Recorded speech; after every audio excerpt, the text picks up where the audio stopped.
Everyone? Good evening, sir. Yes. So let's start with your doubts.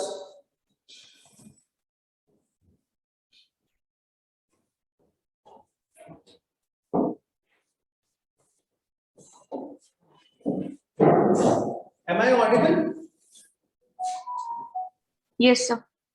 Yes. So let's start with your doubts.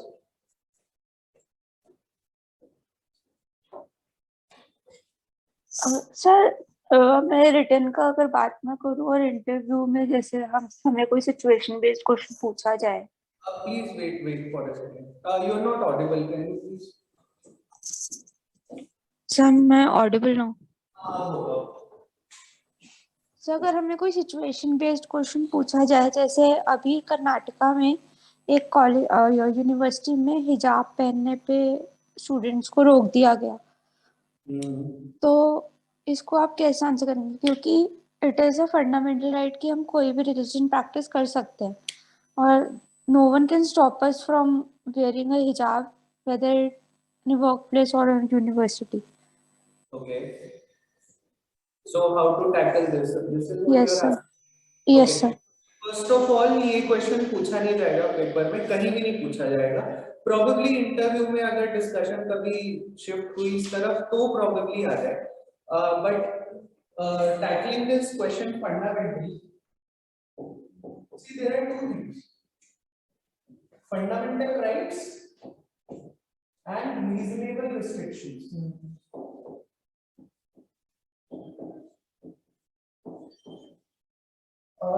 Just wait a second, okay?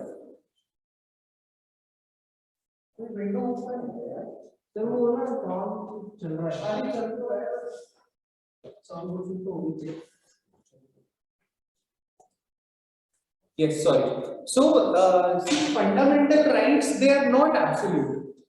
We feel that they are absolute, but they are not absolute. If you would go towards the definition of fundamental rights or rights, it's given in Lakshmikant in detail. I'll just tell that in brief, that these are the things that you extract from the government in exchange for the security it provides or the facilities it provides, right? So first, this is not absolute, and it gives you the freedom to exercise yourself and your life, right?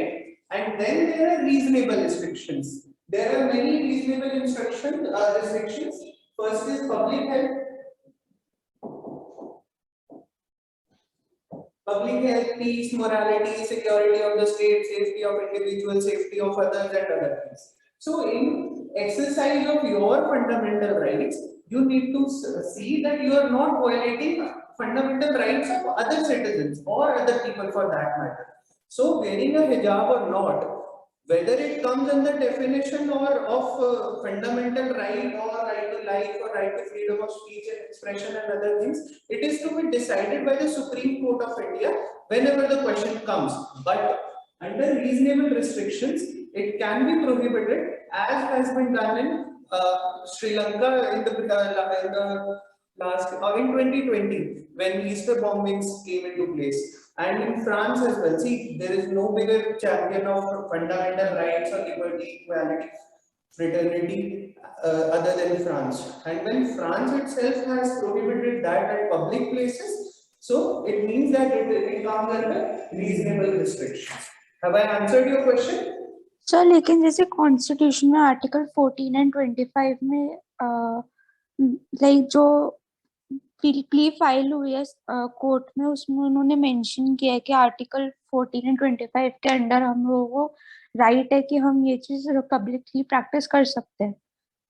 See, a person can always say that ऐसे तो जो slum dwellers हैं या people who dwell on the footpath and other things, they also say, and even Supreme Court ने भी एक बार कहा था that we also have the right to live and wherever we sleep or other things, these comes under right to life, Article 21, which is the biggest fundamental right that people have. So, but again, reasonable restrictions है, वो क्या है वो supreme court define करेगा या for that matter government अपने law से define करेगी.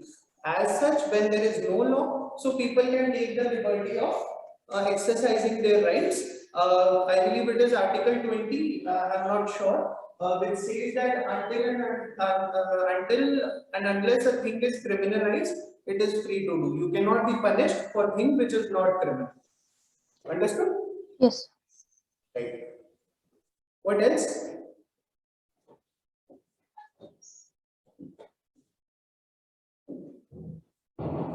More doubts, please.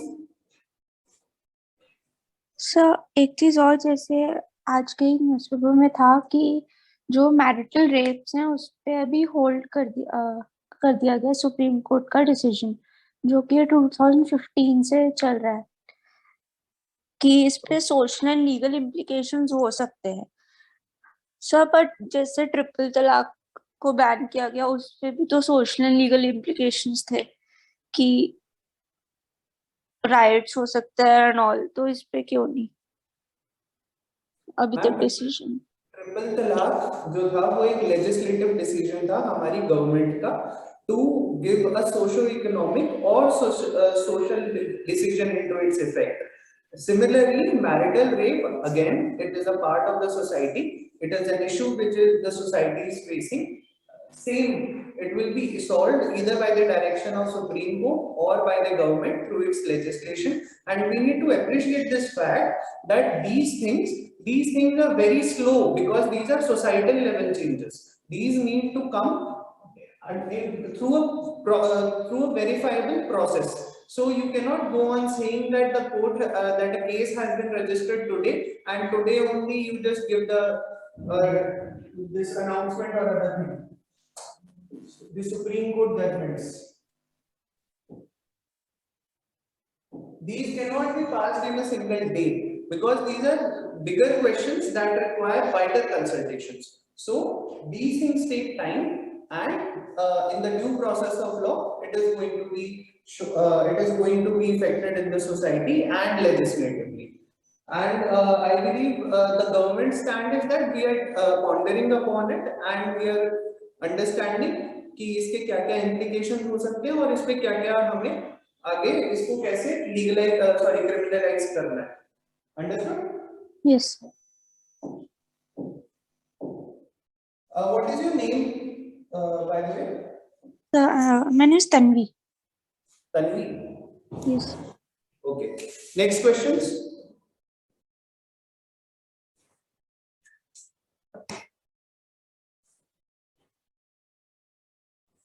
So why India has isolated itself from Russia and Ukraine issue?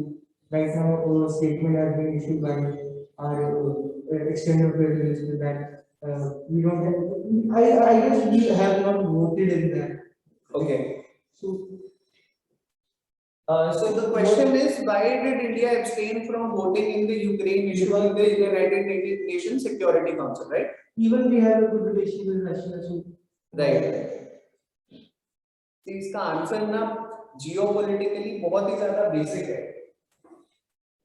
Let's say you are standing there and there are two groups fighting. Both of these are your friends and both of these are going to help you some or the other. None of them is your enemy. And you need to appreciate this fact that let's say you are in Chandigarh and the fight is happening in Delhi. And these two are very strong. These two want to fight it out and want to work whatever it is. So, and you are not that much powerful when from where you are standing right now. So what are you going to do? Are you going to go to Delhi and then get into the fight of these two? Or from whose side are you going to fight to? Or are you going to say that okay, right now I am not going to take part in your fight and whatever you want to do, you just do it in Delhi itself and at your excellency yourself. So what are you going to do? Which is the best option for you right now? you abstain myself. Abstain yourself, so India abstain. Understood? But sir, what about Russia? Is it not going to affect our relationship with Russia? So it is a diplomatic way, right? जब Israel Palestine का conflict चल रहा था we support Palestine somehow. We supported Palestine. Palestine is not going to give us anything for that matter. It is not at all beneficial for us. Whereas Israel is going to help us in every way possible it can, because it has its own diplomacy to play. But we voted for Palestine. There were two reasons mainly for that. Number one, India's home conditions. I did not explain on this fact what India's home conditions are and why is it voting for Palestine. Number two is its relations With Middle East. with Middle East. The better term is West Asian countries. And number three, you can say ideological and other things, because this issue is a mirror image of Kashmir issue.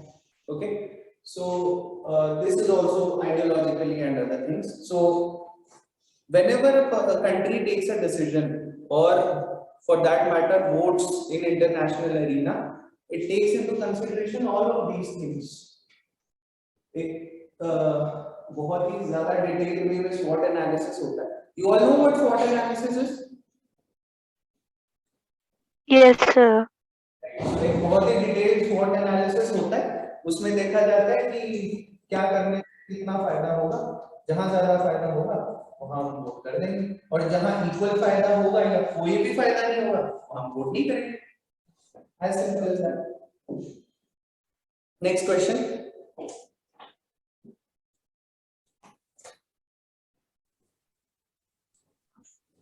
Excuse me sir. Yes. Sir मैं 15 minute late हूँ. Sir, you're not audible. Sir मैं 15 minute late हूँ. No problem. We have not discussed anything yet. Okay, thank you sir. Right. Questions, please.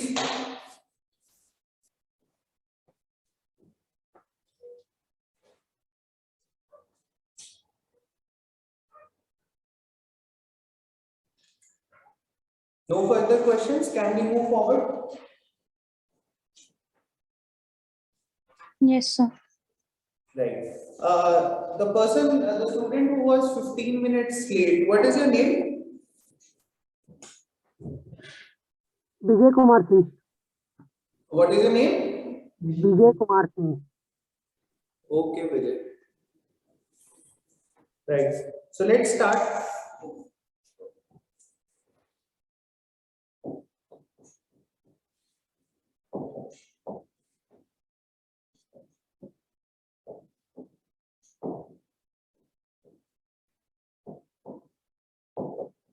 First India Central Asia Summit 2022.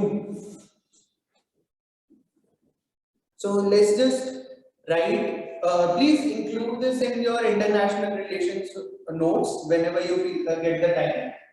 Let's just write a few pointers on this summit. So it is going to be held after every 2 years.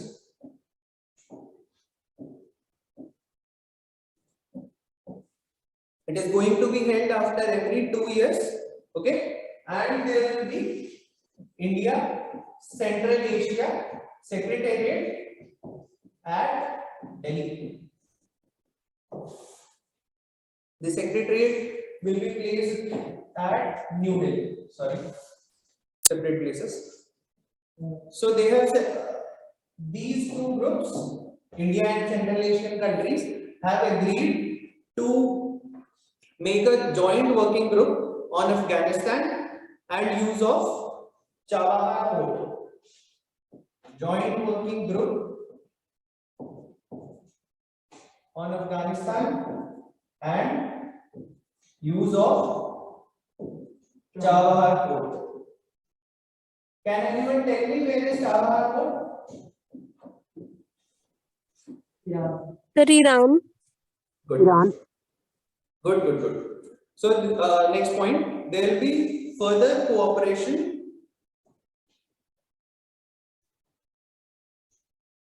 on Buddhist exhibitions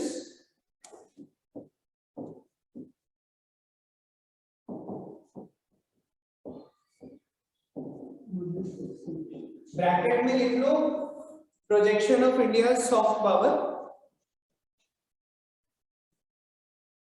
sir repeat कीजिए please. There will be further cooperation on Buddhist exhibitions, projection of India's soft power, and fifth point, cooperation on counter-terrorism operations.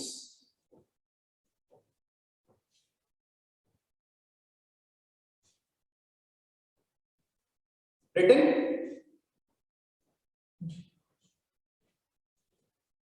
Sir fifth point क्या है? Cooperation on counter-terrorism operation.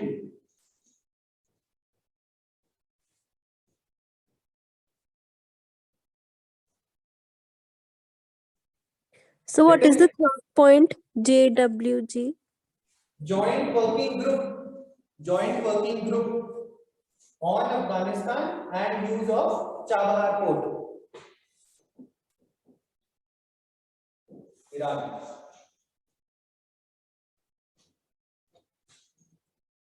Written? So held after 2 years, I mean from 2022 next 24 and then 26, right? Yes.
Students, please hold for a moment.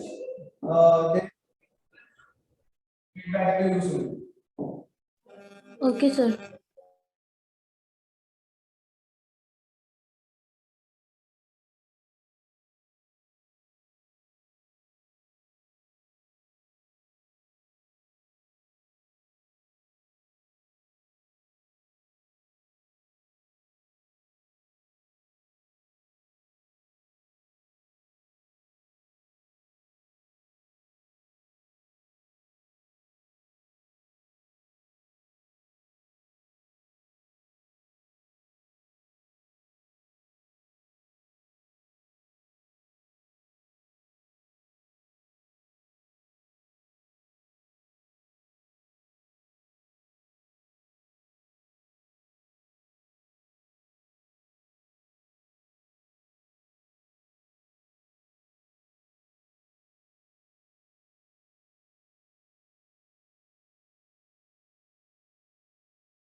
Am I audible? Yes, sir. Yes, sir. Apologies, there was some technical issue. It's okay, sir. Okay, so let us just write a few pointers, which is your static part, since we are reading into India, Central Asia. So please write some initiatives between India and Central Asia. So the first is India's Connect Central Asia policy of 2012.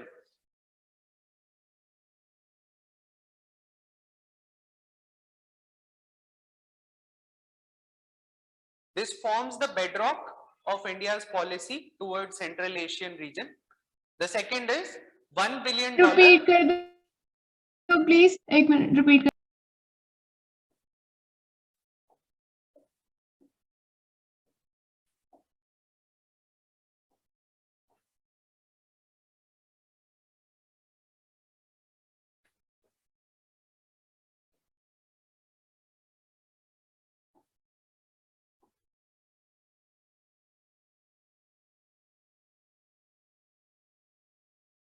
This forms the bedrock of India's policy towards Central Asian region.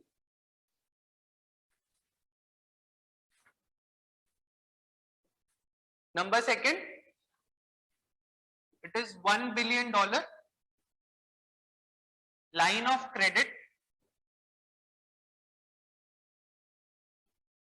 to these countries for socio-economic development.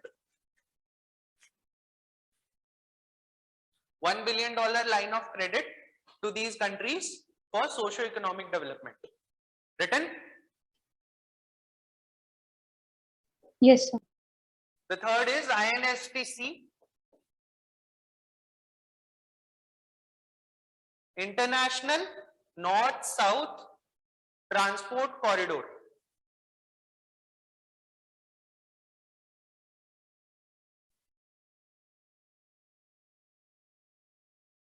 Can anyone tell me कि ये कौन सी दो major countries के बीच में है?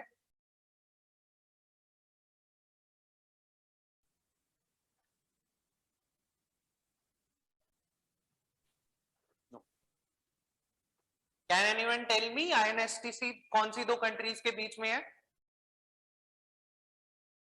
This is a very important project, especially जो India के okay Bangladesh एक तो इंडिया मैंने बता ही दिया. इंडिया की फॉरेन पॉलिसी और जो उसके फ्यूचर प्रोजेक्ट्स हैं, it is going to form the bedrock. What is the second country? Russia. Sri Lanka से. रशिया. चलो अब इतना बता ही रहे हैं तो इंडिया में कौन सी सिटी?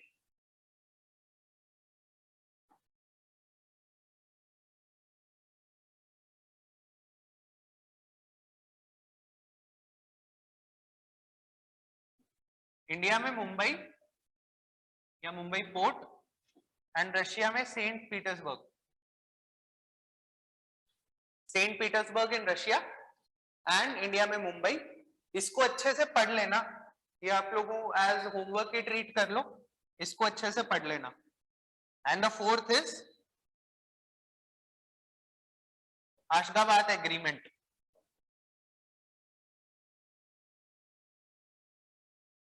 इसको भी अच्छे से पढ़ लेना. ये सारे पॉइंट्स जो हैं, फर्स्ट टू तो just for writing in your answers, 3 and 4 को अच्छे से पढ़ लेना. प्रीलिम्स और मेंस दोनों के अकॉर्डिंगली बहुत ज्यादा इंपॉर्टेंट है.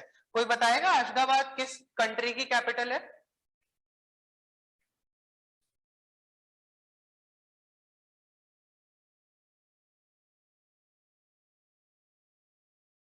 इतने में तो गूगल कर लोगे. Ashgabat is the capital city of Turkmenistan. आप लोगों ने इंटरनेशनल रिलेशंस कर लिया अपने उसमें कोर्स में? नहीं सर, अभी नहीं. No, sir. Okay, so you'll appreciate this when you'll be doing this. So whenever the question comes on Central Asia or India's policy, just write these pointers along with the India Central Asia Summit, which has just taken place in 2022. Right? आगे चलें? Yes, Yes, sir. sir. Next is corruption perception index.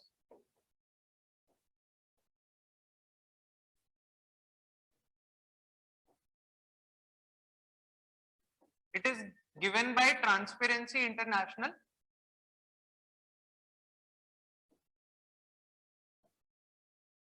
India's rank this year in 2022 is 85th out of 180 countries.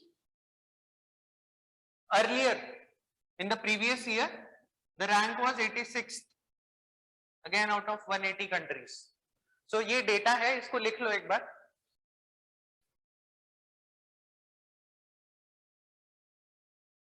Sir एक बार repeat कीजिए please. Corruption Perception Index. It is given by Transparency International. It is an international search group. India's rank this year, 2022, is 85th out of 180 countries, and earlier it was 86th out of 180 countries. Okay, sir. Okay. So this rankings, these are based on perceived level of public sector corruption. ये लिखने की जरूरत नहीं है, बस समझ लो. This is based on perceived levels of public sector corruption according to some experts and the business community. So ऐसा नहीं है कि कोई बहुत research होती है या कुछ होता है. This is based on perception of some experts and some business men. Okay. इसमें एक ये चीज लिख लो कि टॉप किया है डेनमार्क, न्यूजीलैंड एंड फिनलैंड, इन तीनों ने jointly. According to this corruption perception index, these three countries are least corrupt. Written?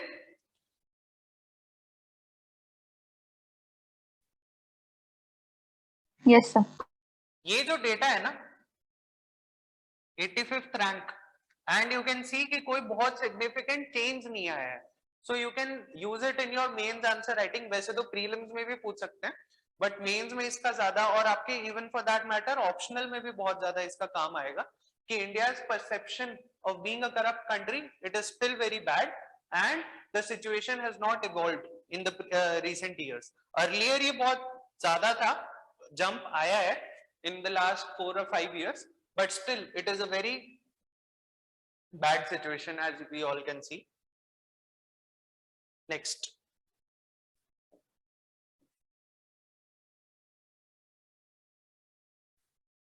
Next polity का टॉपिक है suspension of MLAs.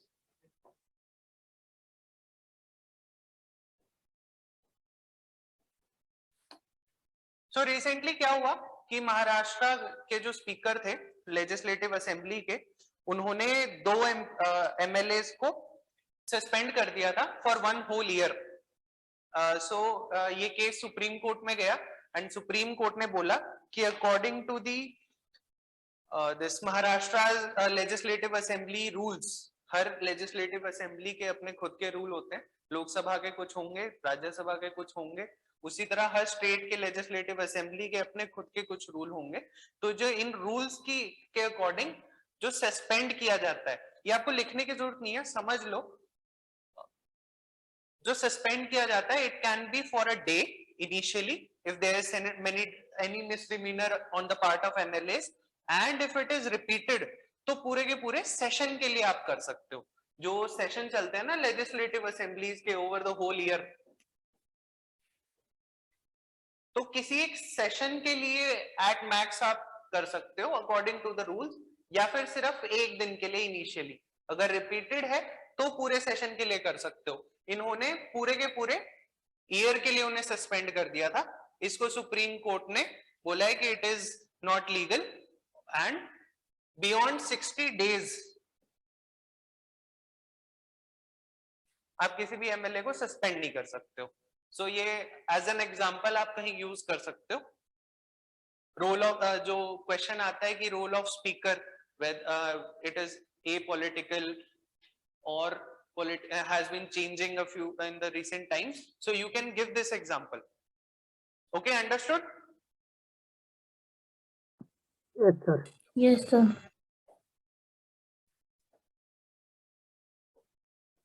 Next is cage aquaculture.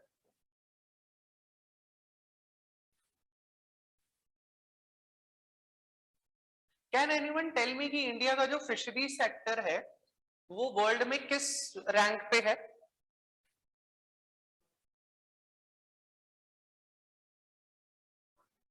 India का फिशरी सेक्टर वर्ल्ड के कौन से rank पे है?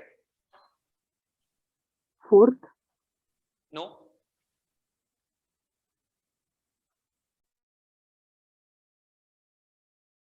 it is second. After China. I'm not sure who is first. Probably China ही होगा. But India's fishery sector is second. But we all know कि fisheries जो है वो इतने extensive level पे अभी pursue नहीं की जाती है इंडिया में. Still it is the second, which shows कि hidden potential बहुत ज्यादा है हमारे aquaculture या fishery sector में. So recently cage aquaculture को बताया गया है कि it can be a way forward. Please understand what cage aquaculture is. Let's say, just a second. Sir, you're not visible.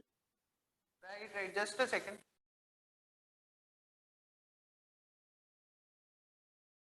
Am I visible now? No, sir. No, sir.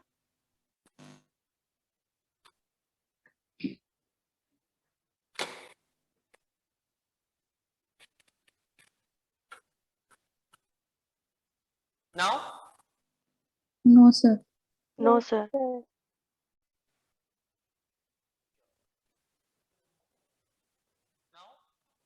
Now, Yes, sir. Yes, sir. Yes, sir. तो जो हमारा aquaculture है along the coastline होता है. हमारी inland कुछ lakes हैं, उनके अंदर भी होता है. कुछ rivers के अंदर भी होता है. जैसे यहाँ पे कोई है, river के अंदर fishes आ रही हैं, net पकड़ के उसको fisheries को catch कर लेंगे, या फिर lakes के अंदर होता है. So what cage aquaculture does is, let's say that this is a flowing river or this is a very big lake. इस लेक के इस साइड पे हम लोग टूरिज्म इंडस्ट्री को यूज करते हैं. ओके, तो अब यहाँ पे हम फिशरीज करेंगे, so it is going to hamper the tourism industry. So ये क्या करेंगे कि यहाँ पे और से लेकर इस स्ट्रेच तक एक केज बना देंगे, मेटल फ्रेम, मेटल या वायर या फिश नेट्स जो भी होते हैं, ऐसे अंडरस्टैंड करो कि एक केज बना देंगे. और इस केज के अंदर जैसे इस रीजन से लेकर इस रीजन में एक फिश नेट या केज बना देंगे और इसके अंदर हम लोग फिशरीज का अपना एक्वाकल्चर करेंगे ताकि ये फिशेस बाहर भी ना आए, पूरा का पूरा इकोसिस्टम भी चलता रहे और हमारी इकोनॉमी का पार्ट भी चल जाए. Understood? Yes, sir. So please write let's say a definition or an explanation. Cage aquaculture involves the growing of fishes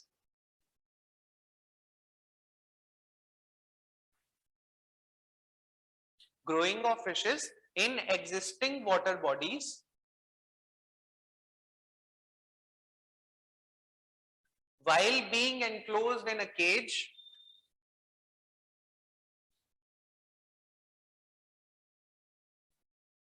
which allows free flow of water. Flow चलता रहेगा, बीच में हम अपनी फिशरीज एक्टिविटीज एक्वाकल्चर करते रहेंगे. अंडरस्टूड?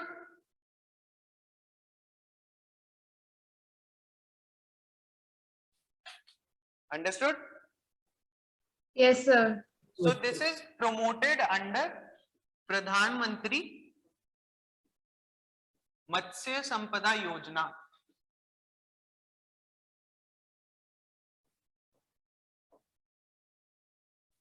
ये आपके economics का पार्ट है, you will be reading this in detail in economics. For just for the point of view of this class, just understand that it aims at enhancing the fish production, also doubling the income of the fish farmers or the fishermen and reducing their post harvest losses. Okay, it is also going to generate employment as well. Understood? Excuse me sir, Yes. थोड़ा सा brief में एक बार दोबारा explain कर दीजिए। This प्रधानमंत्री मत्स्य संपदा योजना। Yes sir. ओके, सो ये जो योजना है ये फिश प्रोडक्शन को इंडिया में बढ़ाने की कोशिश करता है, और जो हमारा गोल है doubling the income of fish farmers, उसके ऊपर भी करेगा इसको। उसके लिए एक फ्लैगशिप स्कीम है ऑल्सो, जो पोस्ट हार्वेस्ट लॉसेस होती हैं फार्मर्स को, उसको कम करेगा, ठीक है, और एम्प्लॉयमेंट जनरेट करेगा। Okay sir, thank you. Yes sir. इसको एज एन एग्जाम्पल आप ऐसे समझ लो, ये सुखना है, यहां पे एक, आप पीछे जाते हैं, एक छोटा सा बीच है, ये पूरा का पूरा हमारा वॉकवे है। तो यहाँ पे जनरली यहाँ पे टूरिज्म होती है, बट जो ये पीछे का सारा पानी है economically it is not being viable. तो यहाँ पे पूरा का पूरा केज एक्वाकल्चर हम कर सकते हैं कि फिशेस यहाँ भी ना आए और हमारी इकोनॉमिक एक्टिविटी भी हो जाए, ठीक है। Yes, sir. Yes, sir. हाँ तो ठीक है ना, एक्वेरियम्स में भी तो फिश होती है। ऐसा नहीं है कि केज बहुत छोटा सा होगा, एक बॉक्स या एक्वेरियम की तरह होगा। केज मींस कि मतलब जैसे 1 किलोमीटर स्क्वायर पूरे एरिया का भी एक केज हो सकता है। एक पूरी रिवर के चलते चलते, जैसे गंगा बह रही है, लेट्स से यहाँ पे कोई एक सिटी है, फिर यहाँ पे कोई एक सिटी है, तो इन दोनों के बीच में कर सकते हो आप। और जो फिशेस हैं वो आपके वाटर को प्योरीफाई भी करती हैं। It aids to the natural regaining capacity of water the rivers. Okay, so next चलें। Yes, sir. Yes sir.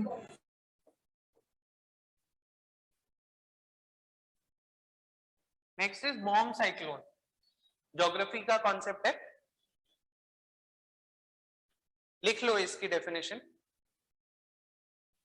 It is created by formation of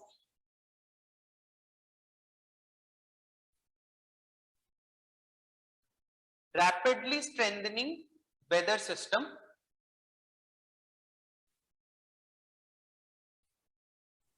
called sir repeat कर दो।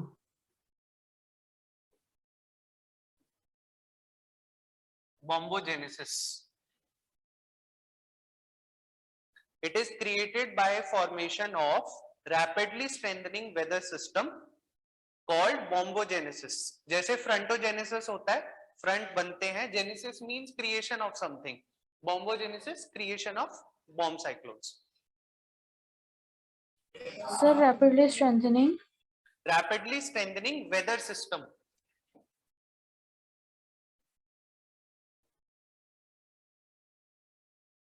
called bombogenesis.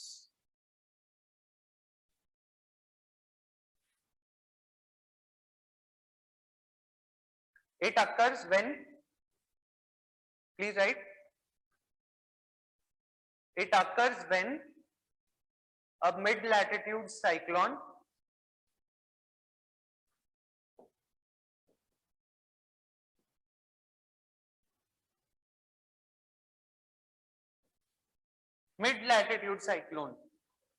मतलब कि temperate या जो 30 डिग्री जो वाले जो लैटिट्यूड्स होते हैं नियर अमेरिकन कोस्ट, जो मिड लैटिट्यूड साइक्लोन्स होते हैं, when it rapidly intensifies,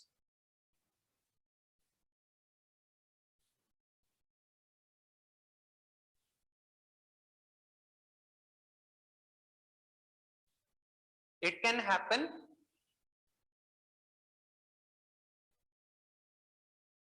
when a cold air mass collides with a warm air mass?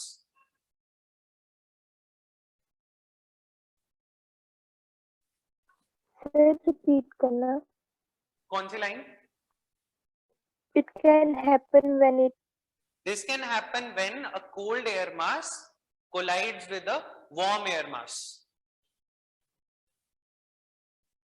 For example, America का ही एग्जांपल लेते हैं.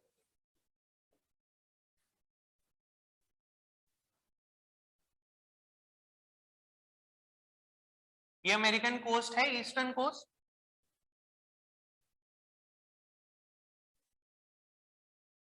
जो ओशियानिक एयर मास होगा और जो कॉन्टिनेंटल एयर मास होगा, लेट्स से कि ये कोल्ड है और ये वार्म है, तो जब इन दोनों का फ्रंट बनेगा ना, जो उससे जो प्रेशर ग्रेडियंट बनता है उससे साइक्लोन्स बनते हैं, temperate cyclones. This is the genesis of temperate cyclones. Okay, so जब ये रैपिडली इंटेंसिफाई हो जाता है तो उसे वार्म साइक्लोन बोलते हैं. कुछ बड़ी चीज नहीं है, बस बहुत ज्यादा बड़ा और बहुत जल्दी बनने वाला साइक्लोन, टेम्परेट साइक्लोन जो होता है, मिड लैटिट्यूडनल साइक्लोन्स, उनको हम वार्म साइक्लोन बोल देते हैं. और एग्जांपल में ये डायग्राम ड्रॉ कराना पेपर में. Understood? Yes sir. Yes sir. Okay, चले आगे. Yes sir.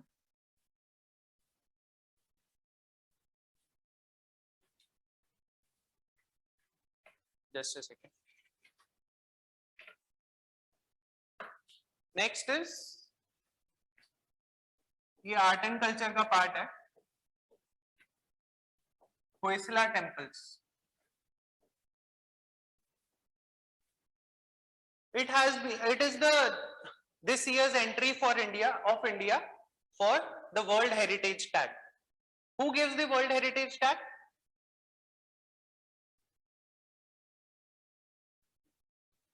World heritage tag कौन देता है? UNESCO. UNESCO. So it is India's entry of this year, these Hoysala temples, for World Heritage Tag. Okay?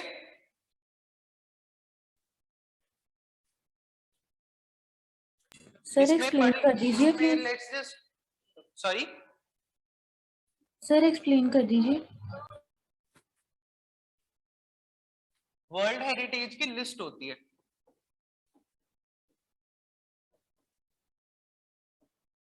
जैसे Taj Mahal is a world heritage, जो मुंबई का southern south Mumbai reason है, जहां पे ब्रिटिश आर्किटेक्चर है, this Gateway of India, Taj hotel and the as old British जो हमारी monuments हैं, such as Victoria, this CST, उसका पुराना नाम, ये नया नाम है, Victoria Terminus was the old name. ये रेलवे स्टेशन है एक. These are World Heritage. These are given by UNESCO. Okay?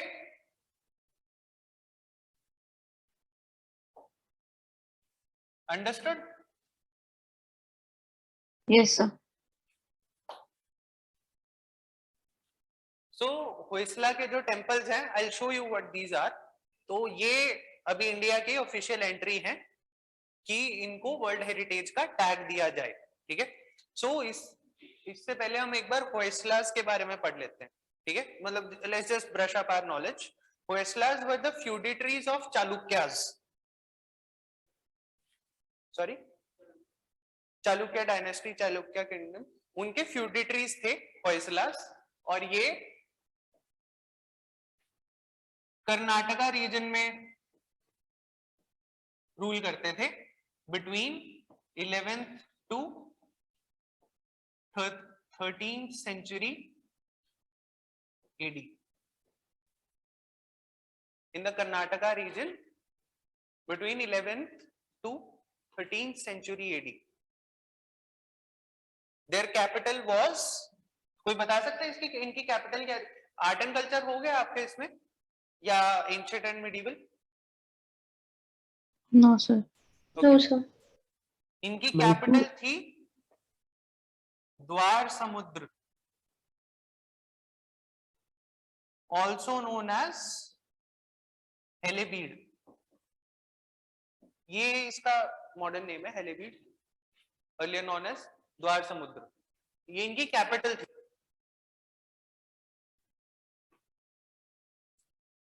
अच्छा, इसके साथ कभी कभार पूछ लेते हैं कि जो इनका फाउंडर किंग कौन था, ठीक है, हिज नेम वाज सलाह।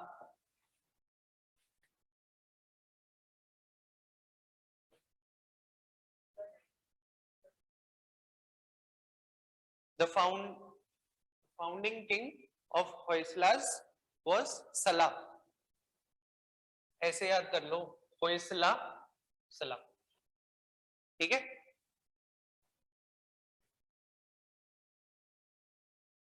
आगे इनके होयसला टेम्पल के फीचर्स लिख देते हैं।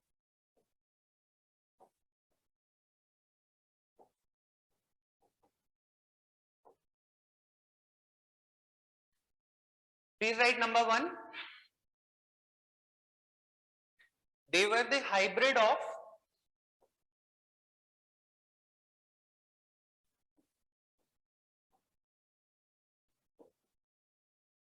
Nagar and Dravida style of temples, temple architecture.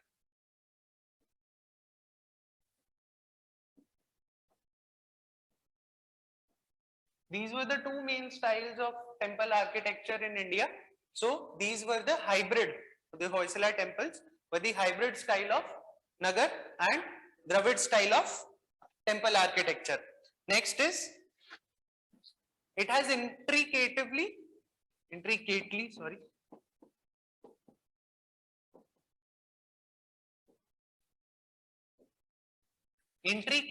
carved walls, pillars, etc. मतलब बहुत डिटेल्ड में इनको कार्विंग की जाती थी इनके वॉल्स पे और पिलर्स पे, okay. They have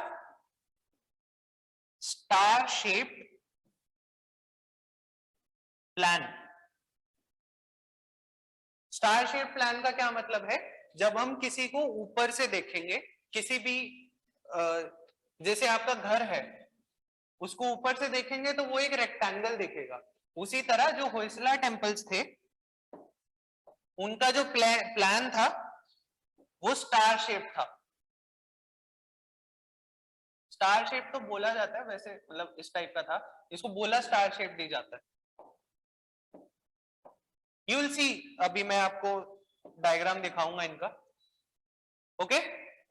they had a raised जगती,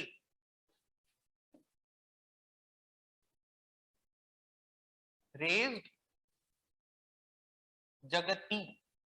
जगती was nothing but एक प्लेटफॉर्म था जिसके ऊपर टेम्पल को बनाते थे।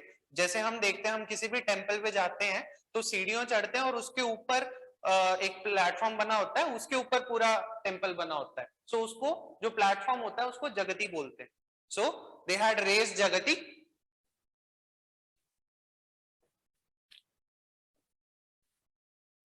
They also had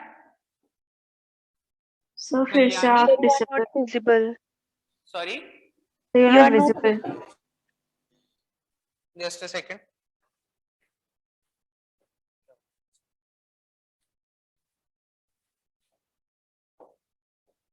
Visible now? Yes, sir. I believe there is some technical issue. So they also had Kalyani or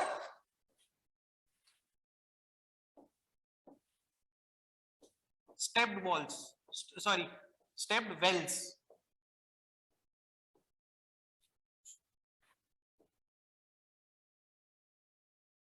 Wales होते हैं ना वाटर के लिए टेम्पल्स में, तो ये स्टेप्ड वेल्स थे।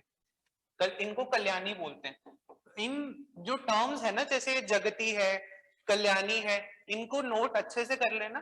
These are going to fetch you marks because anyone can write stepped wells from their memory, but these things are what a examiner is looking in his answer. Also, it had both open and closed mandaps.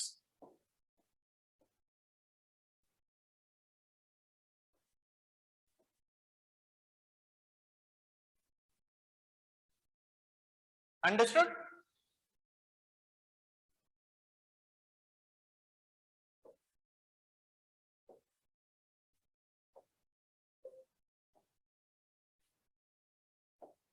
Understood? Yes, sir. Yes, sir.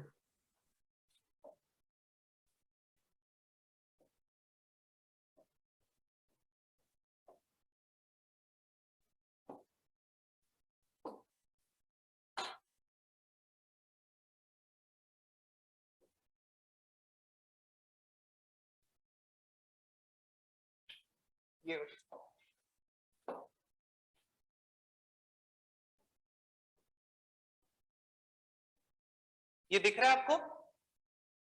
Yes, sir. Yes, sir. Sir. Just a second.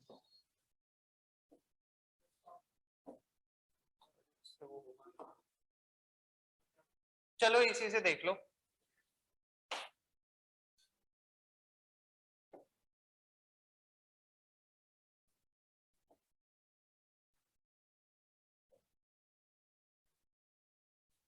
ये जगती है, जो ये platform है ना, you can all see कि normal ground level से this has been raised also. ये पैटर्न, ये प्लान देख रहे हो आप, ये स्टार शेप है। ओके, ऑल्सो ये जो कार्विंग्स हैं, ये वॉल्स पे कार्विंग करी हुई है।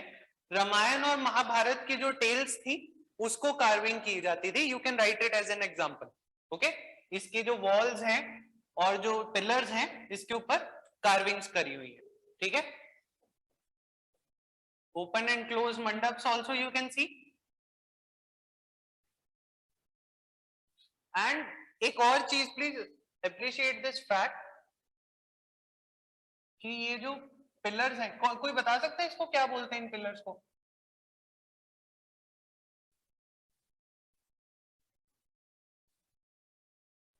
सर टर्म्स में भी गुम्बद बोलते थे। को बोलते हैं शिखर। शिखर। ये शिखर ज्यादा हाइट के नहीं है, ठीक है। नॉर्मली टेम्पल्स के अंदर these are very high, of very high altitude and height, but यहां पे ज्यादा हाइट के नहीं है। ठीक है, ये भी you can right.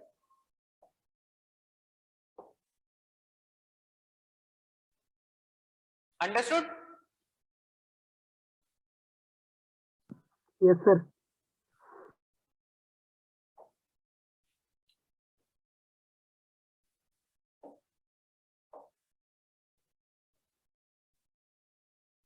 Next is National Commission for Women.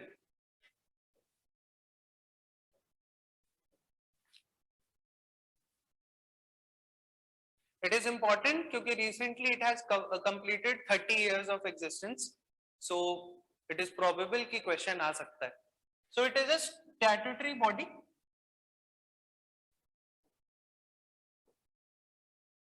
created by National Commission of Women Act 1990, but created in 1992. Okay.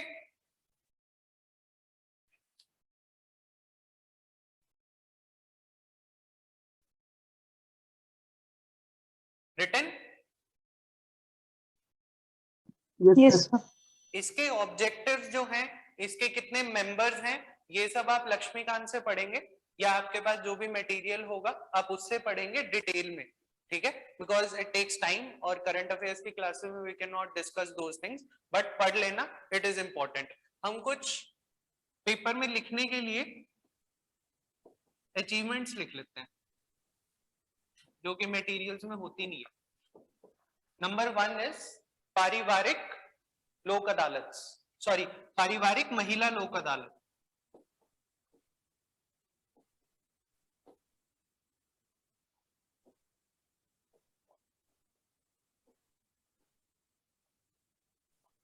So NCW has organized पारिवारिक महिला लोक अदालत to resolve disputes.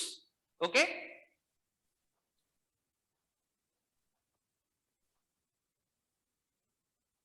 It has helped in reviewing, please write, it has helped in reviewing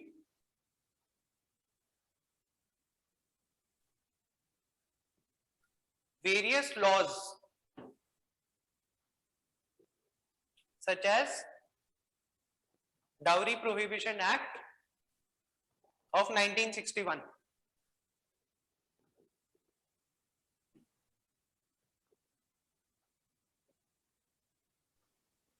Sir, can you please repeat the last point? It has helped in reviewing various laws such as Dowry Prohibition Act of 1961.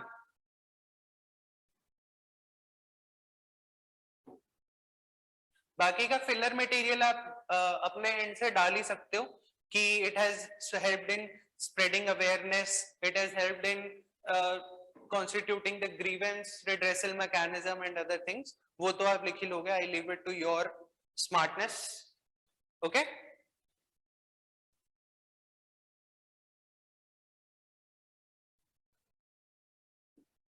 Also, there are some issues related to National Commission for Women. ये भी detail में आप लक्ष्मीकांत से ही या अपने material से ही पढ़ेंगे. एक बार अपने माइंड में रजिस्टर करने के लिए सुन लो कि it's recommendations are not binding. किसी भी कमीशन की रिकमेंडेशंस हैं वो बाइंडिंग नहीं होती हैं.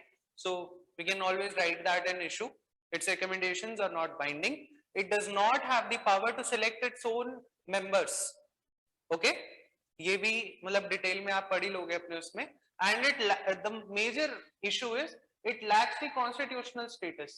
हमारा जो national commission for scheduled caste हैं, शेड्यूल्ड ट्राइब्स हैं, now for that matter national commission for backward classes भी हैं, वो अब उसको उनको कॉन्स्टिट्यूशनल स्टेटस है. But this national commission for women it does not have the constitutional status. Okay, उससे इनका स्टेटस में एनहांसमेंट हो जाती है और कॉन्स्टिट्यूशनल स्टेटस मिलने से, and their activities are watched more closely. So it is always beneficial for everybody. चलें आगे. Yes, sir.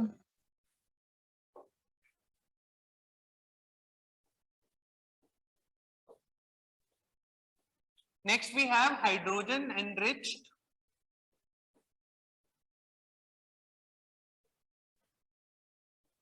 CNG.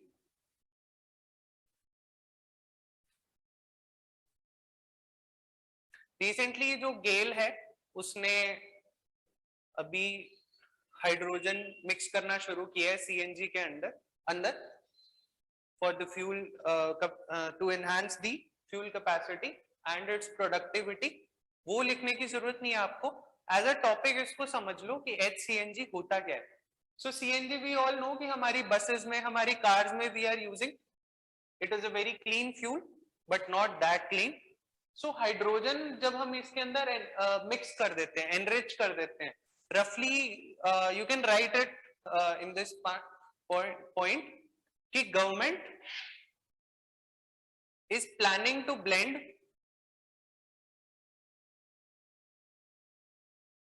15% of green hydrogen. 15% of green hydrogen. Green लिख लेना, सिर्फ हाइड्रोजन मत लिखना. in CNG. Okay?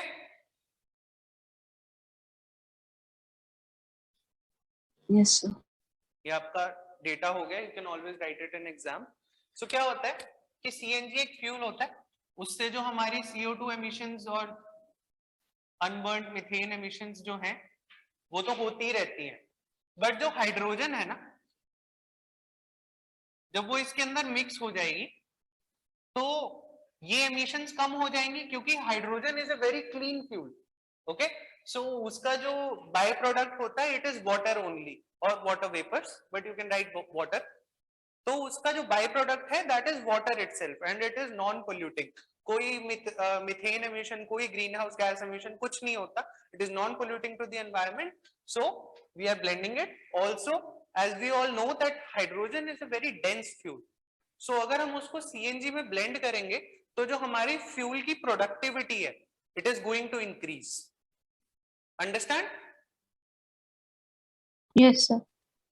Right so इसलिए ये HCNG का concept it is gaining ground these days okay कुछ पॉइंटर्स लिख लो इंपॉर्टेंस ऑफ हाइड्रोजन ब्लेंडेड और हाइड्रोजन एनरिच्ड CNG के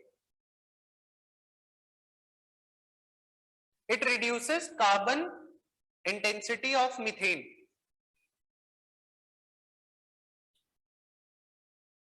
reduces carbon intensity of methane it also reduces the carbon monoxide emissions as compared to CNG carbon So also reduces. carbon monoxide emissions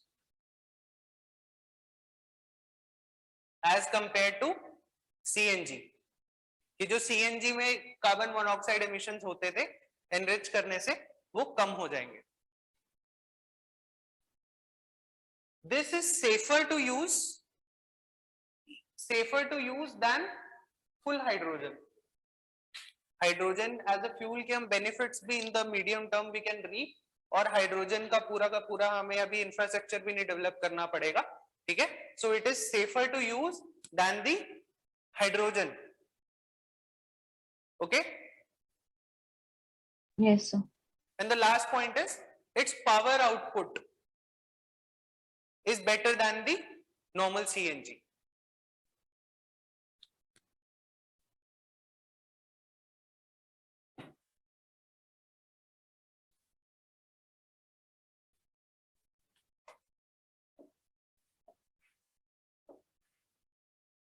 please write the challenges now there is only one major challenge please write challenges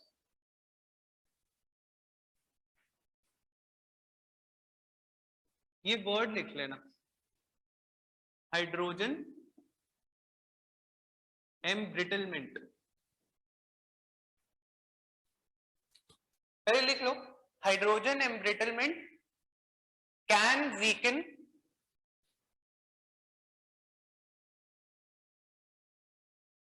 metal pipes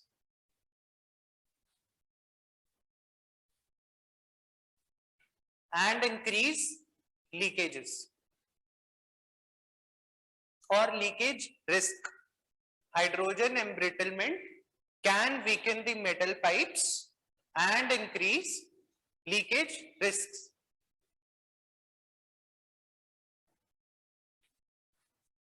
जो हमारी metal pipes होती है ना hydrogen उनके साथ react करके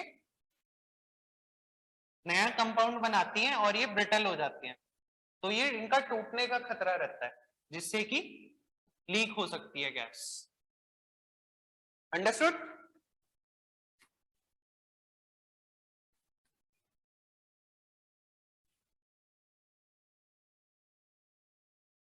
understood Yes, sir. Okay ये topic this types of hydrogen ये आप लिख लो very important for prelims point of view number 1 green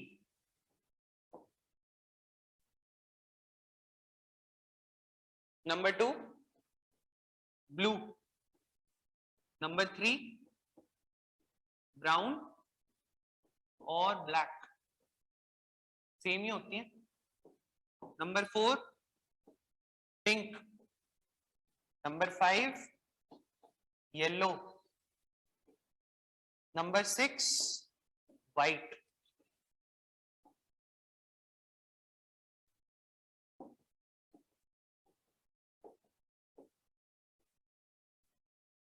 someone please tell me what is green hydrogen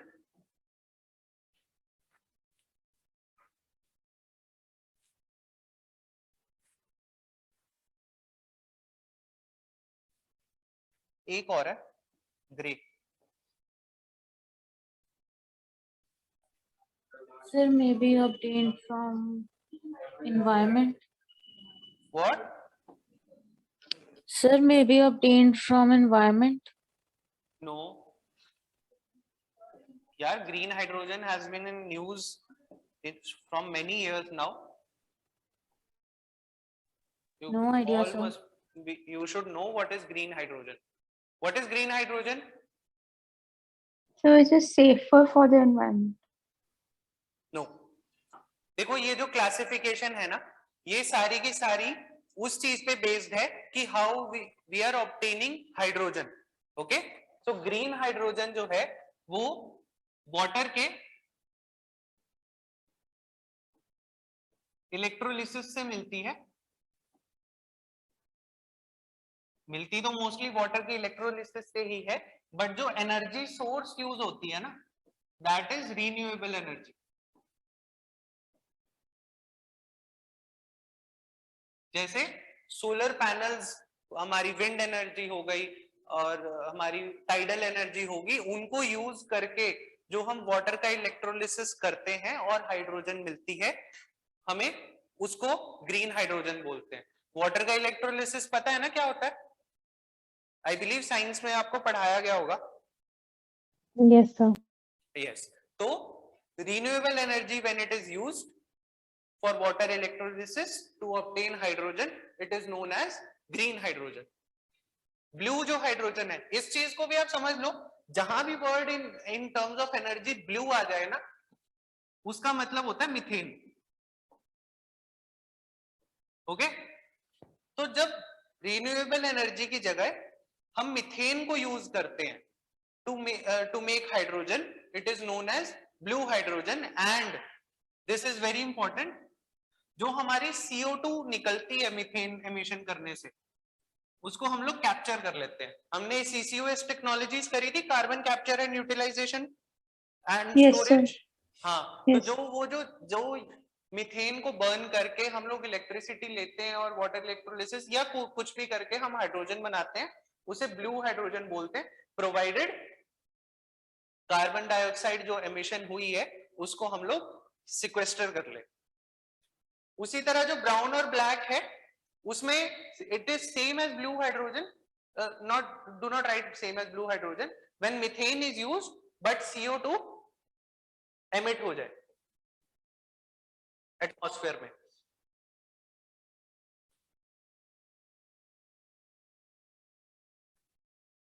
जहां पे भी पिंक आए मतलब न्यूक्लियर, जहां पे न्यूक्लियर एनर्जी यूज की जाए to obtain hydrogen, it is known as pink hydrogen.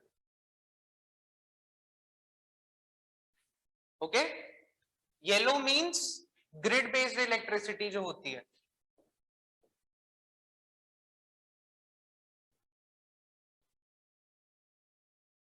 When we use grid based electricity to produce hydrogen, it is known as yellow hydrogen.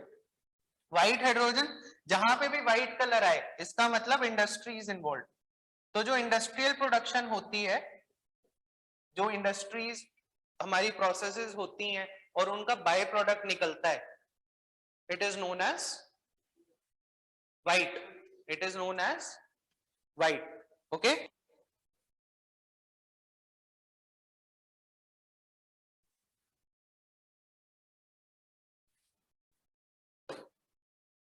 ये लिख लिया सारा? Yes, sir. अब बचे ग्रे हाइड्रोजन. ग्रे हाइड्रोजन होता है जब हम फॉसिल फ्यूल्स को यूज करते हैं, जैसे कोल्स हो गए, पेट्रोलियम हो गया. तो जो कोल गैसिफिकेशन प्रोसेस होती है, सिनगैस बनाते हैं हम.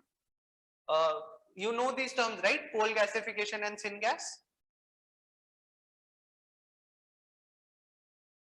No, sir. Okay,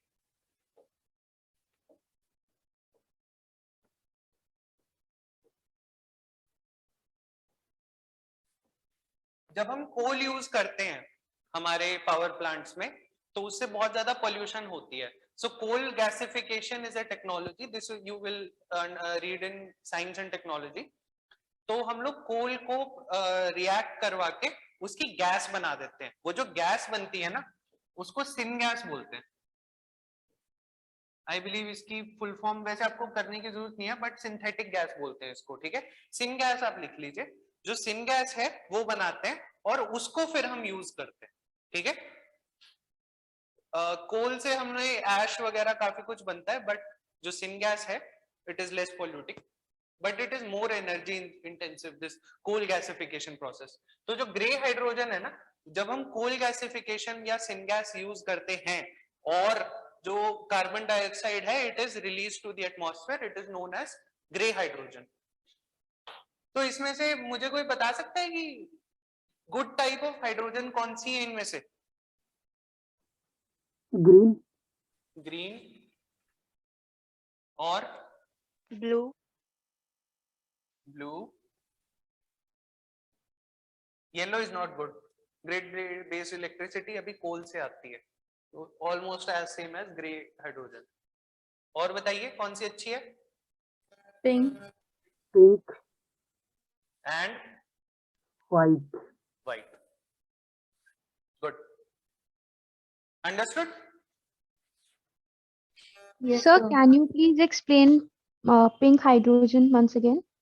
pink hydrogen जब हम न्यूक्लियर एनर्जी को यूज करते हैं, लेट्स से न्यूक्लियर एनर्जी से हम लोग इलेक्ट्रिसिटी बनाते हैं ना, उस इलेक्ट्रिसिटी को यूज करें हाइड्रोजन बनाने के लिए थ्रू वाटर इलेक्ट्रोलिसिस और other methods as well. Understood. Okay, sir. Thank ये you. समझ लो प्लीज, एक बार समझ लो कि जो ग्रीन है ना इन टर्म्स ऑफ एनर्जी, वो मतलब रिन्यूएबल एनर्जी यूज हो रही है, ब्लू मतलब मीथेन यूज हो रही है, pink nuclear energy, white industrial जो प्रोसेसेस हैं, व्हाइट मतलब इंडस्ट्रीज, ठीक है। चले आगे। Yes, sir. इस टॉपिक को जो टाइप्स ऑफ हाइड्रोजन है अच्छे से कर लेना, ठीक है, कभी भी पूछा जा सकता है। Next we have is green climate fund. इसको डिटेल में नहीं पढ़ेंगे, इसकी जो हमें नॉलेज चाहिए बस उतना सा पढ़ के that will be all, okay. So हमारी पेरिस क्लाइमेट एग्रीमेंट हुआ था, everybody knows it. Yes, sir. So Paris climate agreement में जो सस्टेनेबल डेवलपमेंट गोल्स थे, अब उनको अचीव करने के लिए पैसा तो चाहिए, पैसा लोग कंट्रीज कंट्रीब्यूट करेंगी। वो जो पेरिस क्लाइमेट एग्रीमेंट के अंडर जो पैसा यूज करने के लिए फंड बनाया गया वो था ग्रीन क्लाइमेट फंड, ओके। 2015 लिख लो, सब याद आ जाएगा। 2015 में पेरिस क्लाइमेट एग्रीमेंट हुआ था और कुछ नहीं हुआ था, ठीक है। एक नीचे लाइन लिख लो, उससे आपको हमेशा याद रहेगा। It was formed to support developing countries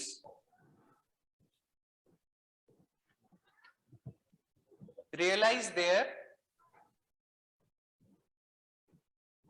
nationally determined contributions, NDCs. You all know what NDC is?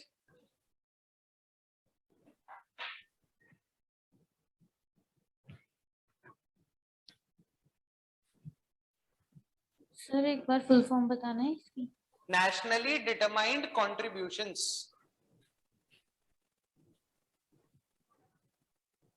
Paris climate agreement के अंडर हर कंट्री ने अपने लिए गोल सेट किए थे ताकि हम लोग अरेस्ट कर सके टेम्परेचर राइज को 2 degree Celsius by the end of this century by 2100 and favourably till 1.5 degree Celsius. तो जो कंट्रीब्यूशंस थे उसको एनडीसीज करते थे, एनडीसीज बोलते हैं नेशनली डिटरमाइंड कंट्रीब्यूशंस। तो इनको कंट्रीब्यूशन के लिए जो फंडिंग चाहिए होगी डेवलपिंग कंट्रीज को, वो ग्रीन क्लाइमेट फंड देगा। बस इतना you need to understand, nothing else. चले आगे। सर रिपीट करना, डेवलपिंग कंट्रीज के बाद क्या है? You are not audible. Sir developing countries के बाद क्या बताया आपने? रिपीट करना sir. It was formed to support developing countries. Okay. Realize their indices. Okay. It is mandated to support developing countries realize their nationally determined contributions.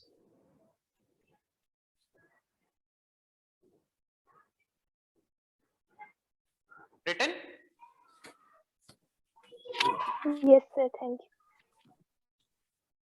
अच्छा, मुझे एक बार बता दो, सेहत स्कीम है, ये आप लोगों को पढ़ा दी है क्या अभी जो बजट के एनालिसिस में? नहीं सर. नहीं सर, अभी नहीं। ओके, मैं मतलब ये आपको बजट के एनालिसिस में अच्छे से पढ़ा देंगे, आप बस समझ लो कि सेहत स्कीम क्या थी। तो जो हमारे वॉर वेटरन्स होते हैं, जो हमारे आर्म फोर्सेस के पर्सनल होते हैं, स्पेशली दोज जो कि रिटायर हो जाते हैं, जिनको एक्स सर्विसमैन बोलते हैं, सो उनके मेडिकली उनको बहुत हॉस्पिटल्स जो गवर्नमेंट प्रोवाइड करती है, जो आर्मी हॉस्पिटल्स होती हैं, तो उनको क्या होता है, जैसे let's say somebody is suffering from diabetes, तो मंथली मेडिसिन लेने जाने के लिए उनको चक्कर लगाना पड़ेगा। अब जो आर्मी हॉस्पिटल्स होते हैं, जो इनको ECHS क्लिनिक बोलते हैं, इनको लेट्स से कि जैसे यहीं पे एग्जांपल ले लो, हमारे यहाँ पे पंचकुला में या चंडी मंदिर में आर्मी हॉस्पिटल है, कमांड हॉस्पिटल है, ठीक है। सो लेट्स से कि कोई अंबाला में रह रहा है, लेट्स से कि कोई कुरुक्षेत्र में रह रहा है, लेट्स से यहाँ पे पिंजौर में रह रहा है, पिंजौर तो चलो पास हो गया, शिमला में रह रहा है, यहाँ पे कहीं पटियाला में रह रहा है, तो उनको मंथ में एक बार यहाँ चक्कर लगाने आना पड़ता है अपनी मंथली मेडिसिन लेने के लिए, पूरे महीने की एज इट इज दवाइयां लेने के लिए। या अगर उन्हें कोई बीमारी हो गई तो डॉक्टर से कंसल्ट करने के लिए उन्हें फिर यहाँ आना पड़ेगा। तो you can as it is उनकी लेट्स से कि इनकम जो सोर्सेज होती हैं दोज आर वेरी लेस, उनकी जो पेंशन होती है that also is very less considering जो हमारा खर्चा होता है स्पेशली इन दीज टाइम्स। तो अगर वो ट्रैवल एक बार महीने में करते जाएंगे तो उनका तो जो इनकम है वो सारी की सारी इरोड हो जाएगी, ठीक है। तो government came up with this scheme, Sehat scheme, जिससे कि जो मेडिसिन हैं they those can be delivered to their home, ठीक है। ऑल्सो जो tele we are talking about telemedicine these days, teleconsultation with doctors की फोन पे या लेट्स से जैसे स्काइप कॉल्स होती हैं via laptops, via video calls, वो डॉक्टर से मिल सकते हैं, ठीक है, ताकि उनकी जो मेडिकली जो उनकी नीड्स हैं उनको केटर किया जा सके। लेट्स से कि किसी को डायबिटीज की अपनी या कार्डियोवास्कुलर डिजीजेस होती हैं, उनकी मेडिसिन करनी है, अब उसके लिए वो आएगा, डॉक्टर को दिखाएगा, फिर लाइन में लगेगा, दवाइयां लेगा और फिर वापस जाएगा। सब कुछ इसमें गवर्नमेंट का भी बहुत खर्चा होगा, डॉक्टर का भी टाइम वेस्ट होगा, हॉस्पिटल में भी ज्यादा लोग आएंगे, सब कुछ इसमें। तो इन लोगों ने गवर्नमेंट ने सेहत स्कीम निकाली है जिससे कि इनको होम डिलीवरी मिल जाएगी, ठीक है। अंडरस्टूड? Yes sir. एप्लीकेशन कोई नहीं है, स्कीम है, मतलब ऑनलाइन इनकी जो गवर्नमेंट है उनका पोर्टल बना होगा, कोई वेबसाइट बनी होगी। इट इज नॉट क्लियर अभी मतलब कि क्या है, बट द स्कीम, इसके अंदर जो भी होगा दे विल डू इट, ठीक है। आगे चले।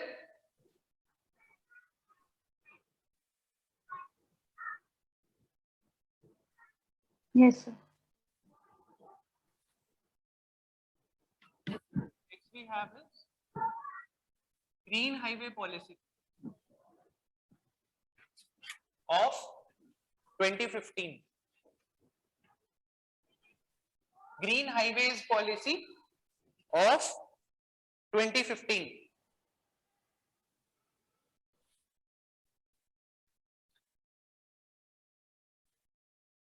दिल्ली चंडीगढ़ हाईवे देखा है सब लोगों ने? Yes sir. यहाँ पे थोड़ी सी श्रब्स बनाई हुई है, यहाँ पे थोड़ा सा रेस है और पूरा पीछे खेत है या सिटी है, जो भी है, ठीक है। पेड़ तो है ही नहीं कहीं भी। इससे क्या होता है, जैसे आप देखेंगे जब कार चलती हैं तो उनका नॉइज बहुत ज्यादा होता है, टायर्स वगैरह का, इंजन का, या हॉर्न्स जो होते हैं उसकी वजह से नॉइज पोल्यूशन बहुत ज्यादा होती है, एयर पोल्यूशन तो व्हीकल से होती है। तो government came up with this green highway policy, जिससे जो हमारे नेशनल हाईवेज हैं, जो नेशनल हाईवेज हैं उनके चारों तरफ, सॉरी दोनों तरफ और बीच में हम पेड़ लगा देंगे। अच्छा, ये प्लीज समझ के रखना कि जहां आज पेड़ खत्म हो रहा है, आज रोड खत्म हो रही है, वहीं पे पेड़ नहीं लगा देंगे, थोड़ा दूर जाके लगाएंगे, क्योंकि एक्सपेंशन प्लान भी देखना है। ठीक है, पता लगे 10 साल बाद हाईवे एक्सपैंड करना और सारे के सारे पेड़ फिर से काटने पड़े। ठीक है, तो जो यहाँ पे हम दोनों तरफ और बीच में पेड़ लगा देंगे, जिससे कि हमारा ट्री कवर भी बढ़ जाएगा, एयर पॉल्यूशन है और नॉइज पॉल्यूशन है वो भी कम हो जाएगी। सो ये इनकी ग्रीन हाईवे पॉलिसी थी ऑफ 2015। अच्छा, कैन समवन टेल मी कि कौन सी मिनिस्ट्री होगी जो कि इस पॉलिसी को लेकर आई होगी? Environment. नहीं, NHAI तो बॉडी है, ministry, government ministry, ministry of road roads and national highways. Transport and highways. Okay, यार देखो, जब भी आप कोई पॉलिसी या कोई स्कीम पढ़ते हो ना, अगर वहीं पे आप लिख लोगे कि ग्रीन हाईवे पॉलिसी 2015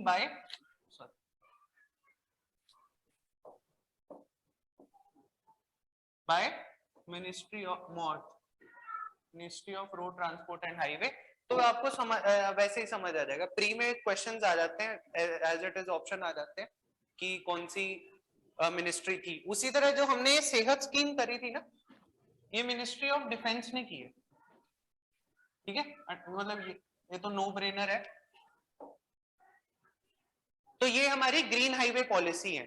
ठीक है, it is going to reduce the impact of air pollution, noise pollution and entails planting of trees, shrubs along the national highways.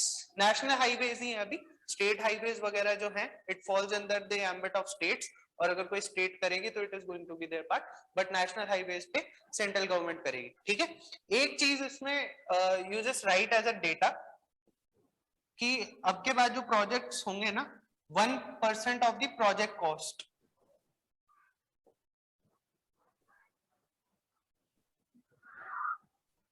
it is going to be dedicated to the greening of highways, कि जो भी हमारा national highways अब construct होंगे, 1% उनकी जो project cost होगी उसको ट्रीज प्लांटेशन में या उनकी अपकीप में यूज किया जाएगा। So it has been embedded in the policy itself, construction programme itself. Understood? Yes, sir. एक डेटा लिख लो, by December 21, this December that just went, 2.5 crore trees have been planted along the national highways. ठीक है, ये आप जो भी environment का क्वेश्चन आए ना, एफॉरेस्टेशन, डिफॉरेस्टेशन, सस्टेनेबल डेवलपमेंट वगैरह वगैरह, you can write this as it is. ठीक है, प्लीज अप्रिशिएट दिस फैक्ट कि these have been planted. Trees अभी पूरे उगे नहीं है, ट्रीज को उगने में टाइम लगेगा। ठीक है, so 2.5 crore trees have been planted by December 21। चले आगे। Yes, sir. नेक्स्ट इज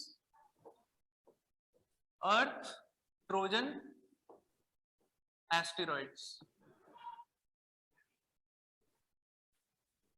अच्छा, इससे पहले please somebody tell me what are Trojans or Trojan horses? Commonly Trojan बोला जाता है, but पूरा नाम वैसे Trojan horses है। सर वायरस, सर घुसपैठिए को बोलते हैं। किसको बोलते हैं? सर घुसपैठिए मतलब हिंदी में बोलते हैं। Good good good. आप में से कितनों ने ट्रॉय मूवी देखी है? Sir I have seen. Yes, sir I have. Troy movie में जब वो लोग गेट को तोड़ने वाले थे तो एक बहुत बड़ा हॉर्स, वुड प्लीज मेरी राइटिंग मेरी ड्राइंग इतनी अच्छी नहीं है। ये हॉर्स है, ठीक है, बहुत बड़ा वुडन हॉर्स ये लोग ले आए थे। उसको देख के जो सोल्जर्स थे वो डर गए थे, भाग गए थे, एंड देन जो अटैक था दे कैरिड आउट, ठीक है। ये असली वॉर ऑफ ट्रॉय में हुआ था। मूवी में आई डोंट क्लियरली रिमेम्बर कि ये कितना दिखाया गया था, ठीक है। जो वॉर ऑफ ट्रॉय, ये लिखने की जरूरत नहीं है, बस समझ लो। तो ये जो बहुत बड़ा वुडन हॉर्स था ना, हॉर्स था, इसने इन लोगों को डरा दिया था। तो ये रियल चीज नहीं थी, बट इसने एक पर्पस सॉल्व किया था। उसी तरह जो ट्रोजन्स होते हैं इन सॉफ्टवेयर या फिर इज मतलब कॉमनली भी से कि वायरस है, बट ट्रोजन क्या होते हैं? They seem like a legitimate file, ठीक है, बट देयर आर मैलवेयर्स और viruses hidden in that file. तो जैसे ही आप उनको क्लिक करोगे, जैसे आप ऑनलाइन कुछ भी डाउनलोड करते हो, कभी कभी देखते हो ना कि जो .exe फाइल्स होती हैं, इनको डाउनलोड करते हैं तो करते फिर कंप्यूटर हमारा बैठ जाता है, वायरस आ जाता है कंप्यूटर में। So these files that seem like a legitimate file or the file that you want to download but are virus instead, so उनको ट्रोजन बोला जाता है, ठीक है।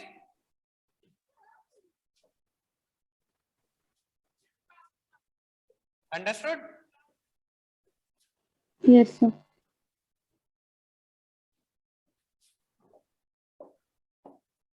So these were Trojan files. Earth Trojan और asteroids क्या होते हैं कि जो अर्थ है वो सन के अबाउट रिवॉल्व करती है, उसकी एक अपनी ऑर्बिट होती है, ठीक है। So there are some asteroids जो कि अर्थ की ही ऑर्बिट में रिवॉल्व करते हैं, थोड़ा आगे या थोड़ा पीछे, या उनकी कोई ऑर्बिट का जो पार्ट है वो अर्थ की ऑर्बिट से मैच करता है, ठीक है। उन एस्टेरॉइड्स को हम लोग अर्थ ट्रोजन एस्टेरॉइड्स बोलते हैं। ये सन है, ये अर्थ की ऑर्बिट है। लेट से अर्थ के आगे एस्टेरॉइड है और वो चल रहा है, या पीछे भी हो सकता है, ठीक है। अर्थ भी घूम रही है, ये भी घूम रहा है अपने अपने ऑर्बिट में, या फिर किसी एक एस्टेरॉइड की ऑर्बिट ये है और यहां से यहां तक अर्थ और इस एस्टेरॉइड की ऑर्बिट सेम है, ठीक है। So these are Earth Trojan asteroids. 1920s में एक अर्थ ट्रोजन एस्टेरॉइड ढूंढा गया था।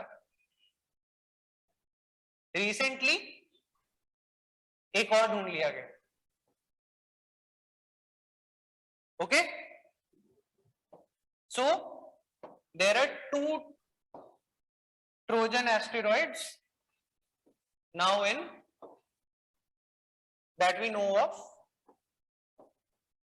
in Earth's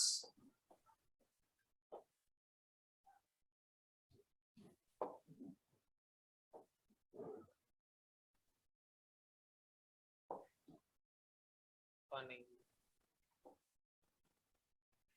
इससे समझ लो, ये दिख रहा है आपको। लेट्स से कि ये जो है अर्थ की ऑर्बिट है, इस रीजन में कोई एस्टेरॉइड मूव करेगा तो उसे अर्थ ट्रोजन एस्टेरॉइड्स बोला जाएगा, ठीक है। A second one has been found, so now we know about 2 Earth Trojan asteroids. अच्छा, इसका फायदा और नुकसान क्या हो सकता है? अच्छा, जो अभी सेकंड वाला जो हमने ढूंढा है, it is going to stay in Earth vicinity for the next 4000 years, okay.